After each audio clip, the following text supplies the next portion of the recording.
விருச்சிக ராசி கேட்டை நட்சத்திரம். துலாம் லக்னம். உங்க சன்னுக்கு வந்து 22 வயசு ஆகுது. அவர் வந்து என்ஜினியரிங் பண்ணலாமா? இல்லாட்டினா வந்து வேலைக்கு போலாமான்ற ஒரு கேள்வியே உங்களுக்கு வந்துருச்சு. அப்ப ஏன் இந்த கன்ஃப்யூஷன் அவருக்கு வருது அப்படின்னா, அவருக்கு வந்து 8ல வந்து குரு மறையிறாரு. ராசிக்கு 8ல குரு மறைந்தாலே இந்த படிப்பு ஸ்தானம் வந்து கொஞ்சம் ஸ்லோவா இருக்கிற மாரி ஃபீலா இருக்கும். அதனால தான் பெட்டர் வந்து பேசாம வேலைக்கு போயிரலாமோ அப்படின்ற ஒரு எண்ணங்கள் அவருக்கு வந்துகிட்டு இருக்கும். அப்போ உங்களோட ஃபினான்ஸ்ல நீங்க எப்படி இருக்கிறீங்கன்னு பார்த்துக்கோங்க.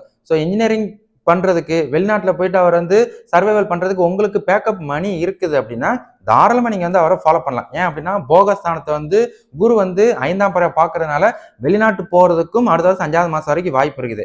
ஒருவேளை உங்களுக்கு பேக்கப்பு கொஞ்சம் கஷ்டமா இருக்கிறீங்க அப்படின்னா இந்த வருஷத்தை விட்டுருங்க. ஏன்னா இந்த வருஷம் 8ல குரு மறைகிறதுனால வந்து அப்படியே வெளிநாடு போனாலும் ஃபோக்கஸ் பண்றது கடினம். அப்ப இந்த வருஷம் ப்ராசஸ் பண்ண ஆரம்பிச்சிட சொல்லுங்க.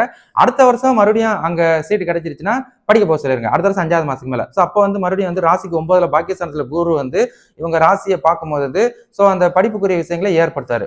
2வது இந்த வருஷம் வந்து அவர் ஓவர்சீஸ் அந்த ஷிப்புக்கு போயிட்டு வேலை செய்யறதுக்கு வேலை கிடைச்சிருச்சுன்னா போய் ஒரு பார்ட் டைமா செய்ய சொல்லுங்க. செஞ்சாருன்னா கொஞ்சம் ஃபினான்ஷியலா வந்து ஸ்டெபிள் ஆகிக்கலாம். அதை சேர்த்து வச்சுட்டு அதை வச்சு அடுத்த வருஷம் வந்து படிக்கிறதுக்குரிய விஷயத்தை ஃபாலோ பண்ண சொல்லுங்க. இவ்வளவுதான் இப்போதைக்கு கோச்சார பலன்கள் போய்கிட்டு இருக்குது. இவர் ஜனன ஜாதகம் பொறுத்து பலன்களும் மாறும். மற்றபடி கோச்சார ஜாதகத்துக்கு இதான் பலன்கள் அப்படின்றத உங்களுக்கு நான் ஞாபகப்படுத்திக்கிறேன். சரிங்களா?